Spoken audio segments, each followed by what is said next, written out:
Bayangkan, anak ayah bunda berdiri sendirian di sudut sekolah. Matanya berkaca-kaca, tapi ia berpura-pura kuat. Teman-temannya mengejek, mendorong atau memanggil dengan julukan yang menyakitkan. Dan ia hanya diam. Bukan karena tidak sakit, tapi karena ia tidak tahu bagaimana melawan. Bullying itu seperti racun, pelan-pelan meruntuhkan rasa percaya diri, membuat anak merasa tidak berharga dan takut datang ke sekolah setiap hari. Ayah bunda, kita tidak boleh membiarkan itu terjadi. Anak kita harus tahu bahwa ia berhak untuk dihormati. Anak kita harus tahu bahwa ia boleh membela dirinya. Di video ini, saya akan bagikan 7 cara ilmiah dan praktis yang bisa langsung ayah bunda terapkan untuk membuat anak berani menghadapi bully tanpa takut, tanpa bonek, tanpa menjadi pelaku balik. Ini bukan sekadar tips, ini adalah tameng perlindungan untuk masa depannya. Jadi jangan di-skip. Satu langkah kecil hari ini bisa menyelamatkan hati dan masa depan anak kita selamanya. Sebelum kita mulai, bantu gerakan Stop Bullying ini dengan klik like, comment, subscribe channel ini ya. Aktifkan juga lonceng notifikasinya empai. Ayah bunda, anak yang percaya dirinya kuat jarang menjadi target bully. Karena pelaku bullying selalu memilih yang terlihat lemah dan mudah dikendalikan. Nah, langkah pertama dimulai dari rumah. Cara #1, bangun kepercayaan diri yang kuat sejak rumah. Banyak anak menjadi sasaran bully bukan karena mereka salah, tetapi karena mereka tidak yakin pada dirinya sendiri. Kalimat kecil dari orang tua bisa menjadi senjata besar dalam hati anak. Kamu berharga, nak. Kamu pantas dihormati. Tidak ada yang boleh memperlakukan kamu dengan buruk. Ucapkan setiap hari, bukan saat mereka sedih saja, tapi bahkan saat mereka merasa baik-baik saja.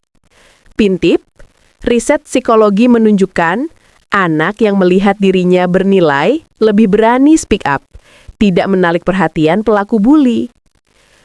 Anak yang tahu dirinya berharga tidak mudah direndahkan. Cara #2, ajari anak berbicara tegas, jelas, dan tegak. Saat bully mulai bertindak, hal pertama yang anak harus lakukan adalah berhenti tampil takut. Kita bisa latih ini di rumah lewat role play sederhana. 1. Tatap mata pelaku. 2. Dada tegak, langkah mantap. 3. Suara tegas. 4.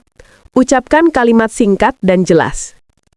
Contoh kalimat latihan, stop, aku tidak suka kamu lakukan itu. Aku ingin kamu berhenti, sekarang. Sikapmu tidak sopan. Tidak perlu marah, tidak perlu balas ejek. Yang penting tegas dan jelas. Ayah bunda bisa bantu dengan latihan rutinitas 5 menit. Role play. Ayah pura-pura jadi temannya yang meledek. Anak berlatih respon tegas, penuh percaya diri. Practice makes powerful, karena keberanian itu dilatih, bukan muncul tiba-tiba. Efek dari cara #1 dan #2, anak jadi lebih yakin pada dirinya.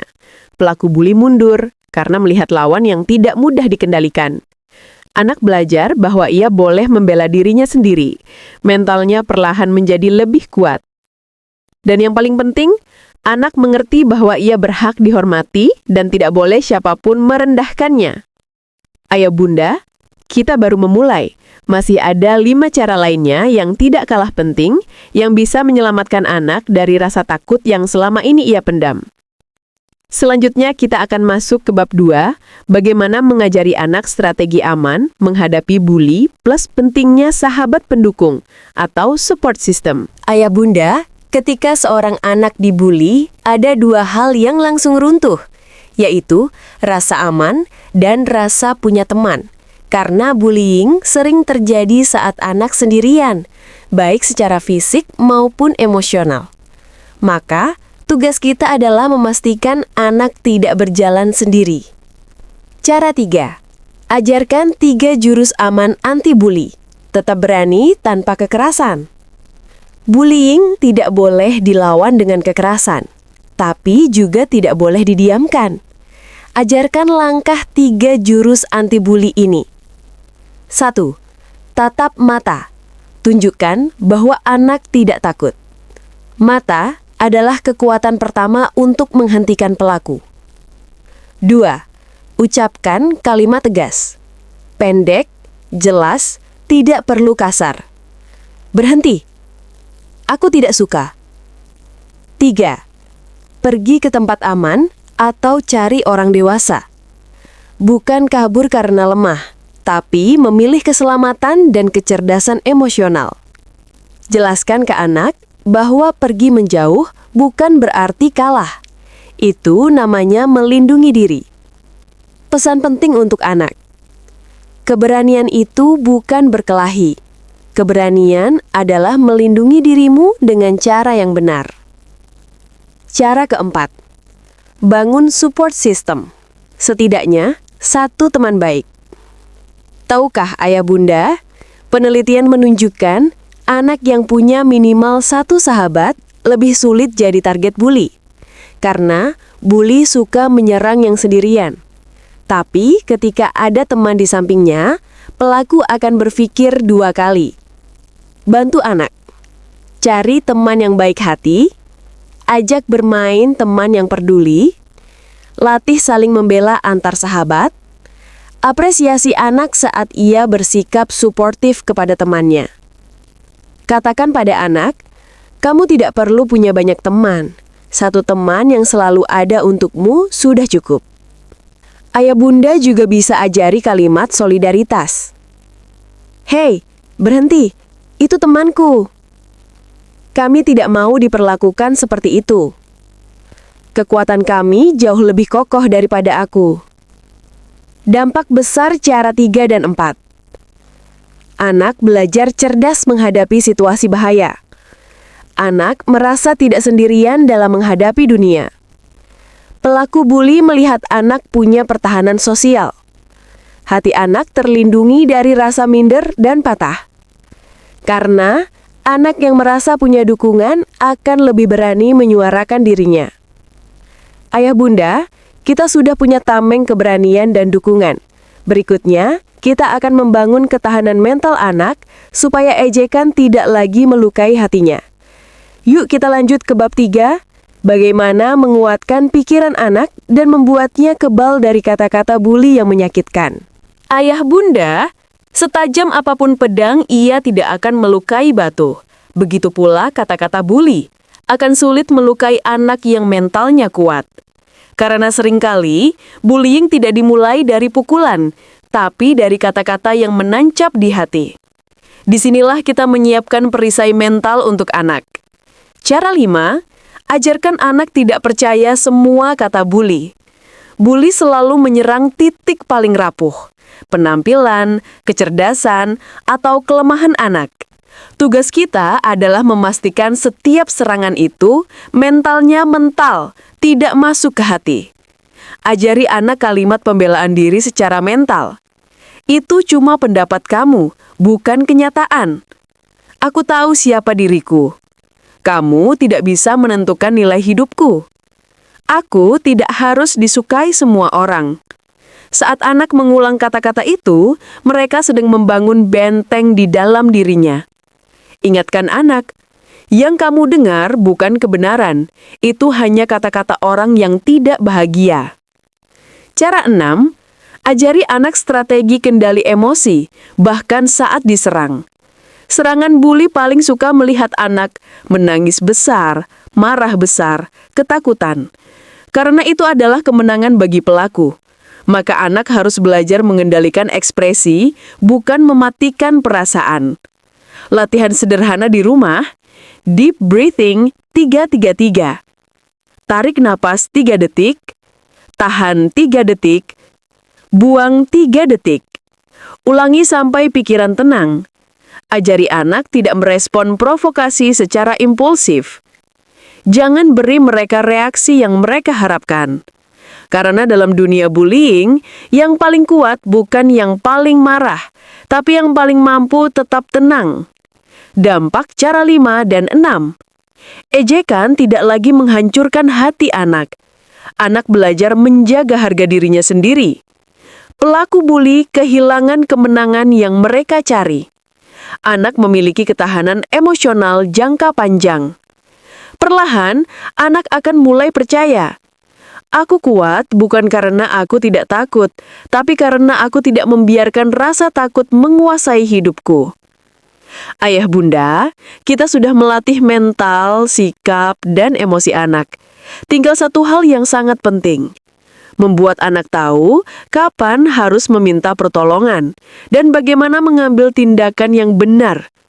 Itulah yang akan kita bahas di bab 4. Cara terakhir yang paling menyelamatkan, speak up dan lawan dengan dukungan dewasa. Siap ayah bunda? Mari kita lanjutkan. Ada satu kesalahpahaman besar yang sering menjerat korban bully. Kalau aku cerita, berarti aku lemah. Kalau aku mengadu, aku dibilang tukang lapor. Kalau aku bilang ke guru, aku bisa dibully lebih parah. Itulah yang membuat banyak anak memilih diam, menahan rasa sakit sendirian, terus terluka tanpa ada yang tahu. Padahal, diam adalah kemenangan untuk pelaku, karena pelaku butuh rahasia untuk terus berkuasa. Maka di sini peran orang tua sangatlah penting. Anak harus tahu bahwa berbicara adalah keberanian, bukan kelemahan. Tugas orang tua, jadikan anak merasa aman untuk bercerita. Mulai dari pertanyaan sederhana setiap hari. Bagaimana sekolah hari ini? Ada hal yang bikin kamu sedih? Siapa yang paling baik sama kamu hari ini? Bukan hanya bertanya, tapi dengarkan tanpa menghakimi. Jika anak bercerita tentang bullying, jangan langsung menyalahkan anak. Jangan menganggap sepele. Jangan berkata, biasalah namanya anak-anak.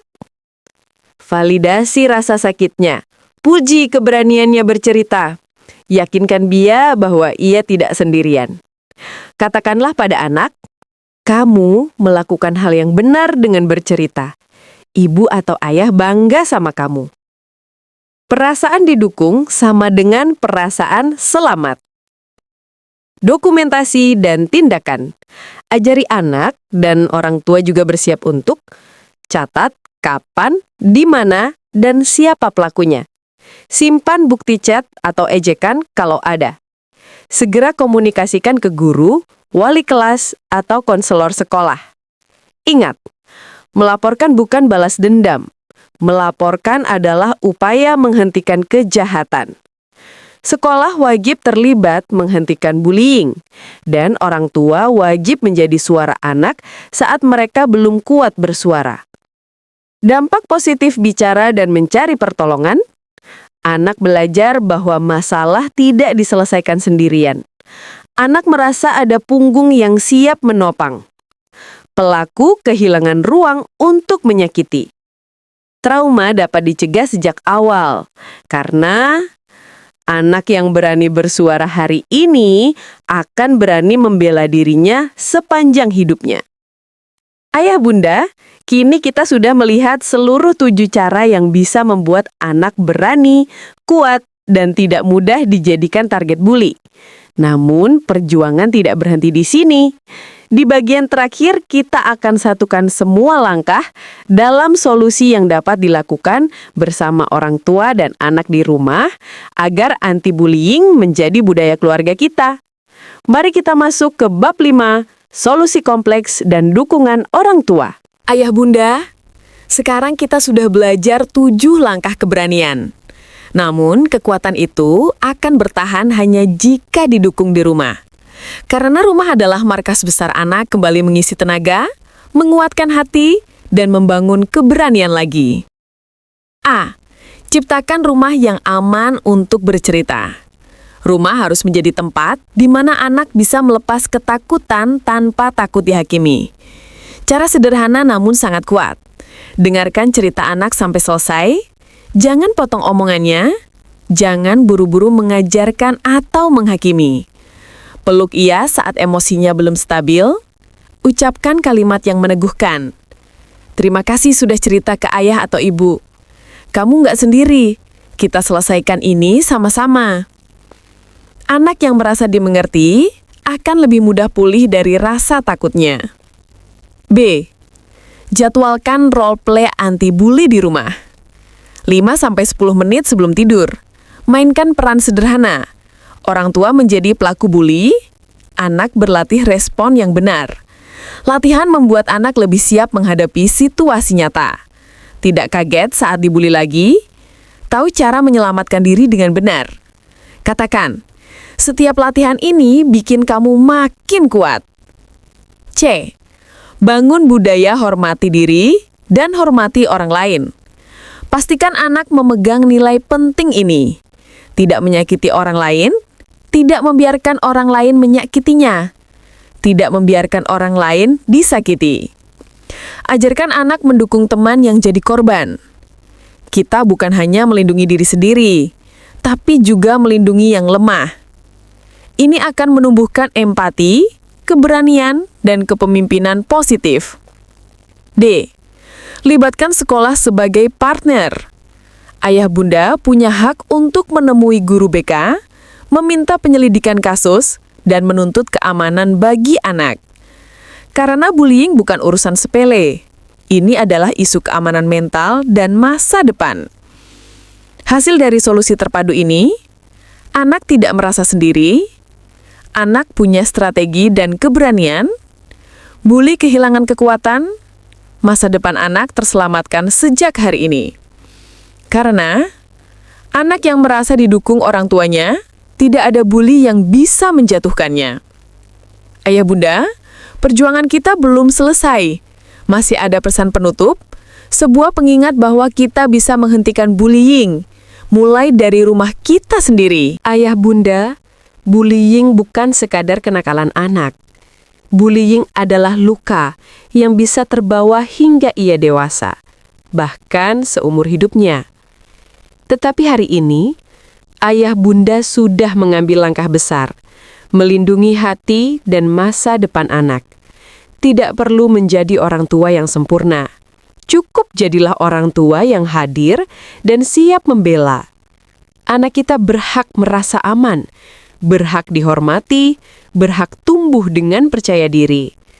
Mari bersama-sama kita hentikan bullying mulai dari rumah kita sendiri.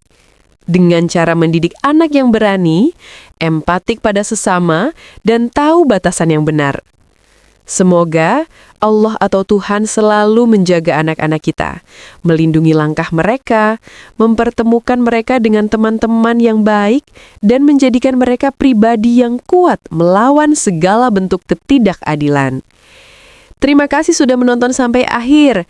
Jangan lupa like, comment, dan subscribe.